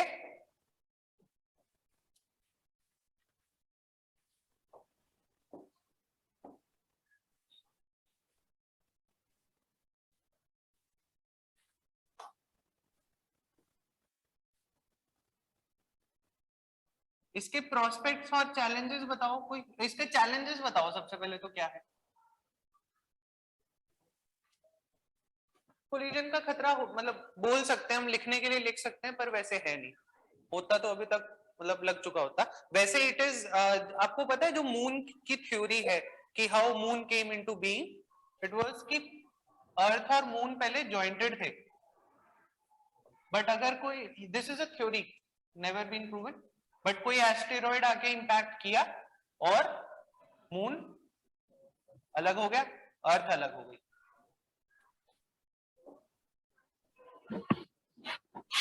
तो इट हैज बीन थ्योराइज्ड कि ऐसा ही कोई अर्थ ट्रोजन एस्टेरॉइड रहा होगा जिसकी वजह से मून और अर्थ स्प्लिट हुए। ठीक है, जो अभी पैसिफिक रीजन वाला है ना, वी ऑल नो कि अगर हम अर्थ को स्पेस से देखते हैं और पैसिफिक रीजन को बीच में रखते हैं तो we are not going to see any land, सिर्फ और सिर्फ वाटर दिखेगा। तो इट इज सेड कि जो पैसिफिक रीजन है वहां पे पहले मून कनेक्टेड होता था। सो एक तो चैलेंज हो गया कि कोलिजन हो सकता है। सेकंड चैलेंज इज सैटेलाइट्स को इम्बैलेंस कर सकता है, हमारे जो स्पेस मिशंस है उनको इम्बैलेंस कर सकता है। और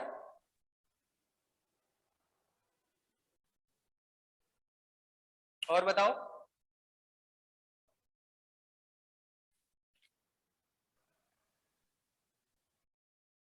anyone? No idea sir. Gravity को इम्बैलेंस कर सकता है। जो सेलेस्टियल बॉडीज होती है उनकी खुद की ग्रेविटी होती है, अगर उसके आसपास से कोई आएगा जाएगा तो ग्रेविटी को इम्बैलेंस हो सकता है। ओके, अच्छा फायदे बताओ कोई। हमारे पास किसी या हमारी ऑर्बिट में किसी एस्टेरॉइड के होने का फायदा क्या है?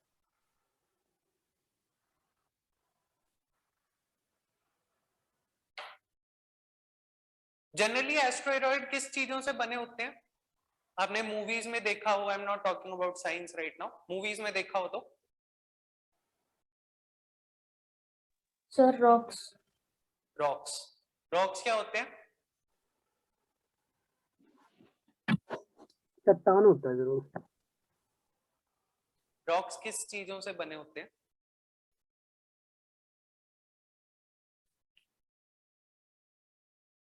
सर पत्थर और इम्प्योर गैसेस भी हो सकती हैं बीच में। मिनरल्स, मिनरल्स से बने होते हैं। ठीक है, जो ओर्स होते हैं, मिनरल्स होते हैं, यानी केमिकली कंपोजिशन होते हैं। It has been theorized that some planets, some asteroids are fully made of diamond. तो अगर हम उनको जाके थोड़ा सा भी ले आए तो हमारे पास सप्लाई हो गई ना।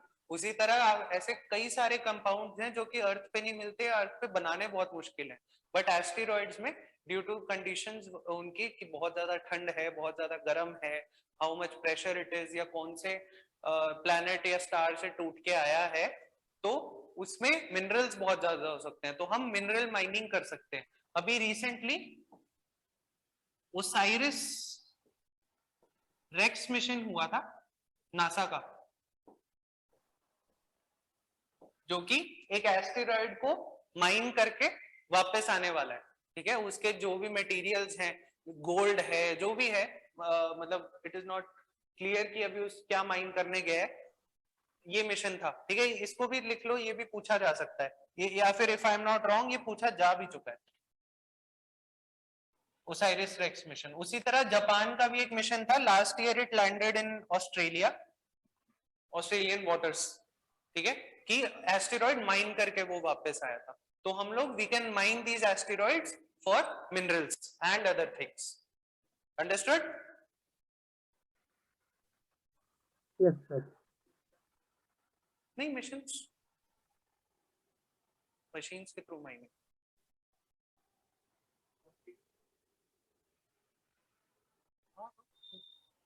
अगर यहाँ पे कुछ है ही नहीं, सैंपल्स हो गए या क्वांटिटी, ऐसा होता है कि वी डू नॉट नो कि कितना बड़ा मिशन गया है। बहुत बड़ा मिशन गया है तो इट कैन अपने साथ साथ काफी सारा मिनरल ला सकता है। जैसे यहाँ पे गया होगा, यहाँ से गया होगा कोई भी मिशन, तो बहुत सारा फ्यूल लेके गया होगा, वहां पे पहुंचा तो ये सारा फ्यूल खाली हो गया, लेट से इतना सा फ्यूल बचा है जो वापस आने के लिए चाहिए बस, तो ये सारी खाली जगह मिनरल से तो भर देंगे जो लॉस्ट वेट है। चलो ये तो साइंस है। Anyway, understood earth Trojan asteroids, their challenges and their prospects? Yes sir. अगर कोई बोले कि इसके ऊपर 10 मार्क्स का क्वेश्चन आंसर लिखना है तो लिख लोगे मेंस में, डायग्राम वगैरह बना के सब कुछ करके? Yes sir. Okay good. So अब हम कुछ जो प्लेसेस रही हैं पिछले कुछ डेज में इन न्यूज, उनको डिस्कस कर लेते हैं। एज इट इज आ जाती है पेपर में और पता होता नहीं हमें। गैस वर्क करने से अच्छा है या सीधा पढ़ने से अच्छा है कि एक बार देख ही लेते हैं।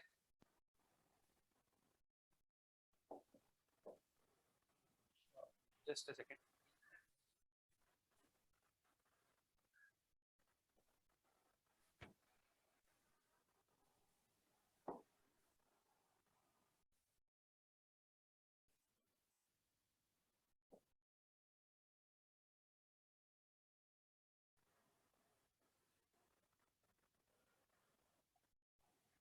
अपने जो आपके करंट अफेयर्स के नोट्स होंगे ना, उसमें ज्योग्राफी के सेक्शन में एक अलग से मैप बना के जगह रख लेना जहां पे चीजें मेंशन्ड होंगी, ठीक है।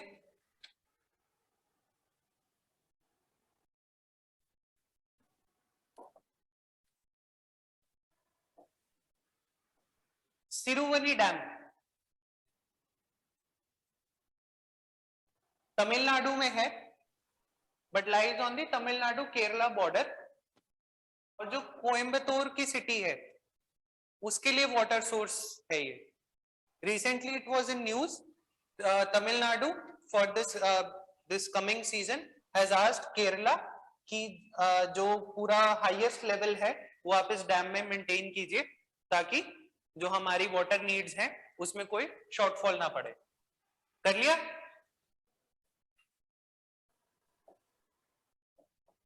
सिरुवनी dam understood? Yes, sir. Just a second.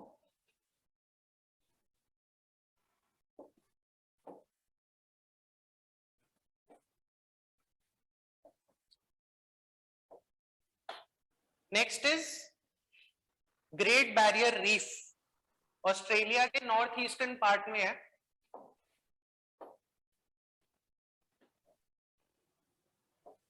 ये पूरा पार्ट,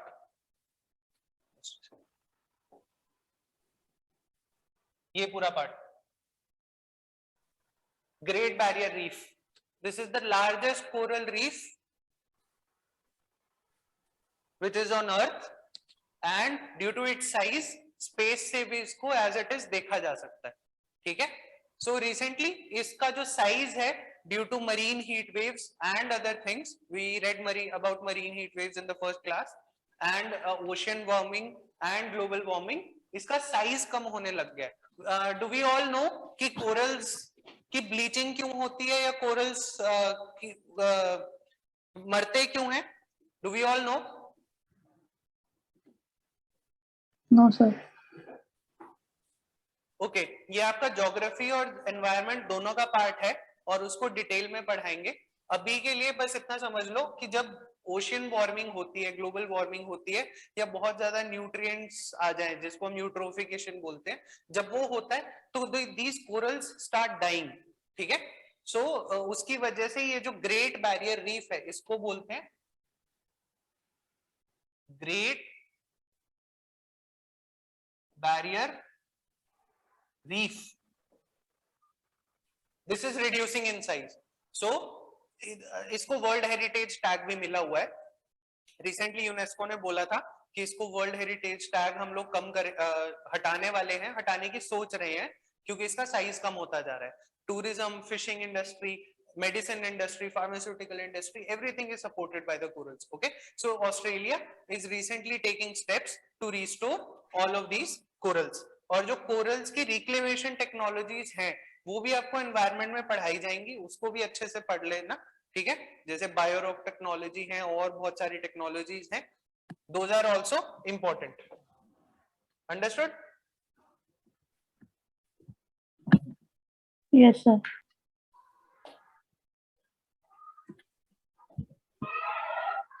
Next is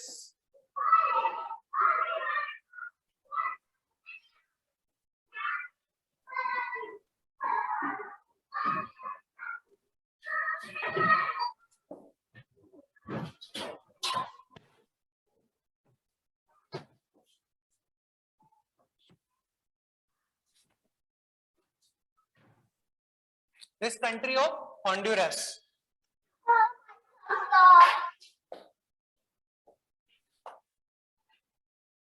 ये भी आपको इंटरनेशनल रिलेशंस में अच्छे से पढ़ाया जाएगा, बट फॉर योर नॉलेज अभी पढ़ लो।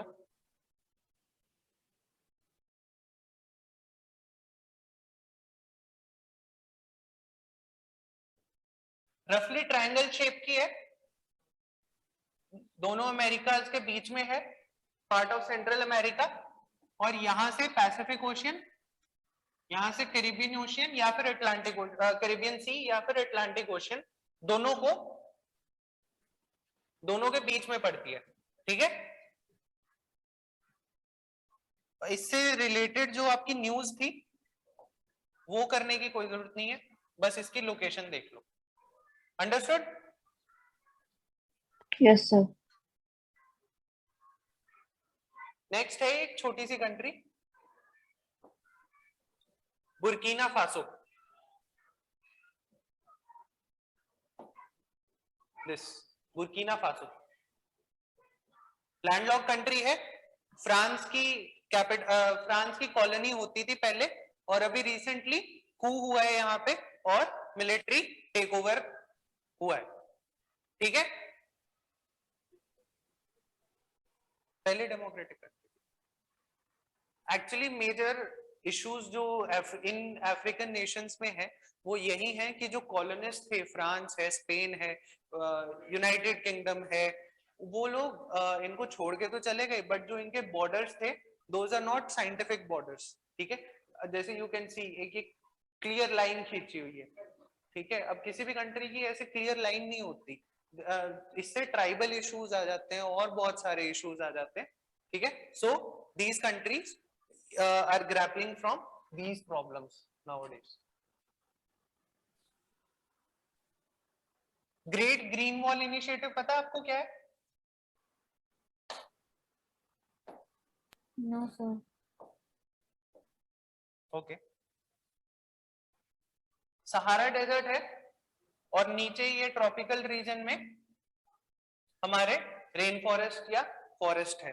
तो क्या है, due to the global warming and other climatic changes जो ये डेजर्ट है वो अब बढ़ने लग गया है, और जो ये मेजर अर्थ के फॉरेस्ट हैं उनको इश्यूज देगा। तो हम लोग यहां से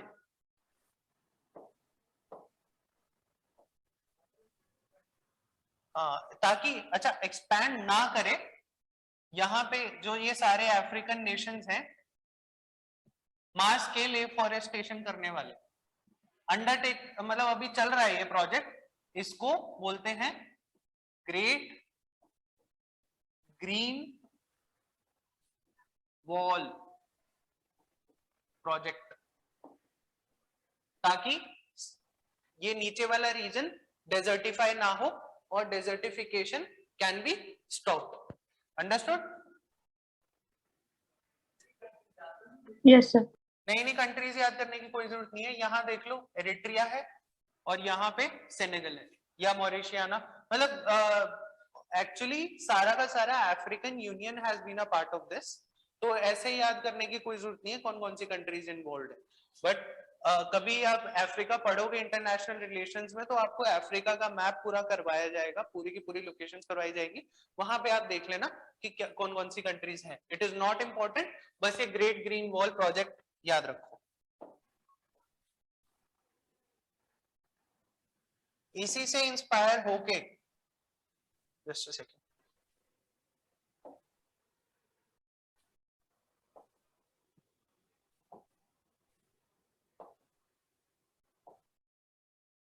इंडिया भी आया।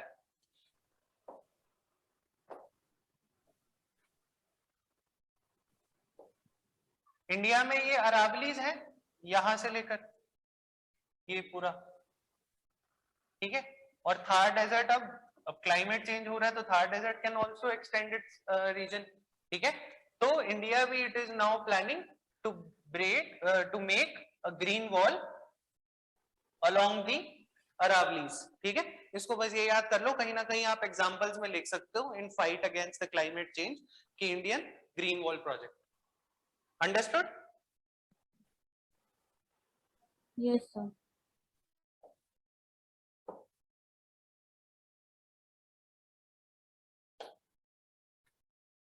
अच्छा, now I have some homework for you guys. एक तो जो मैंने बताया जो टॉपिक्स एक बार जाके पढ़ लेना, जैसे सेंट्रल एशिया वाले प्रोडक्ट थे, होयसलास वाले जो हैं, जो होयसला टेम्पल आर्किटेक्चर है वो तो आपको आर्ट एंड कल्चर और एंशिएंट एंड मिडिवल के एज अ पार्ट में करवा ही देंगे. नेशनल कमीशन ऑफ विमेन है, ये सब आप एक बार जाके रिवाइज कर ही लेना. देयर आर 2 टॉपिक्स जो कि मैं अभी बताने वाला हूं. 2 of the students are going to explain those topics in the next class, जो हमारा स्टार्टिंग का 30 मिनट्स का टाइम होता है उसके अंदर. Okay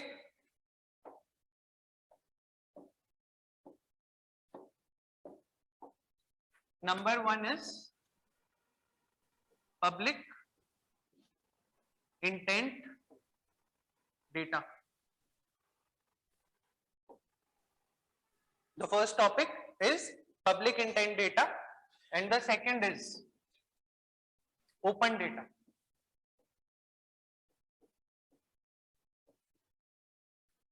Tanvi is going to do this. Tanvi, sorry if I'm pronouncing No it wrong. problem, sir. She is going to do public intent data and Okay, Mr. sir. Vijay, he is going to do open data. Understood?